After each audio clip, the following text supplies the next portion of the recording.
J'adore mon métier, j'adore la musique classique. Et je trouve qu'il faudrait amener encore plus de monde à l'opéra, plus de monde à la musique classique, parce que c'est tout à fait accessible. On m'a demandé d'être la marraine, donc cette opération Tous à l'opéra. C'est la 5e édition de cette opération.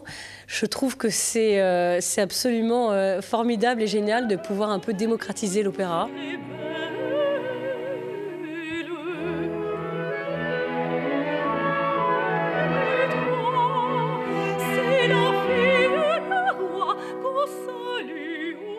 Les chanteurs, les chanteuses ont tous changé. Ils sont jeunes, ils sont beaux, ils ont les âges du rôle, ce qui rend les spectacles beaucoup plus vivants, beaucoup moins figés qu'ils ne pouvaient l'être il y a 20 ans ou il y a 25 ans. Et tout ça participe au rajeunissement du public, bien sûr. Ça fait partie de notre patrimoine, l'opéra, les théâtres en France. Là, il y a une 30aine d'opéras qui jouent le jeu en France, donc je trouve ça absolument génial.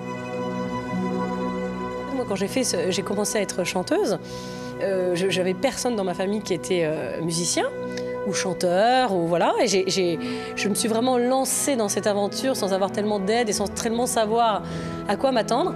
Donc j'aurais adoré voir comment ça fonctionnait.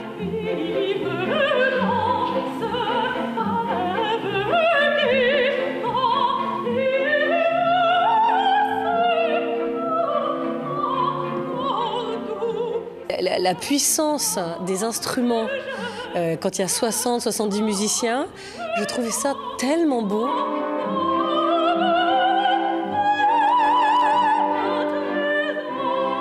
C'est spécial la musique et l'opéra dans le sens que c'est unique. C'est un art vivant, c'est une émotion, c'est une vibration. C'est un moment qui se reproduira plus jamais. C'est-à-dire que quand on va dans une salle pendant 1 heure, 2 heures, 3 heures, il va se passer quelque chose qui ne se reproduira plus jamais.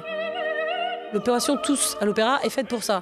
On offre les concerts pour que ce soit accessible, pour montrer que voilà, il faut absolument oser. J'ai ressenti beaucoup d'émotions. Je pense que c'est dû aussi à la cantatrice. Je la trouve excellente pour faire connaître l'opéra aux gens. Transmettre toute cette émotion dans sa voix, c'était magnifique.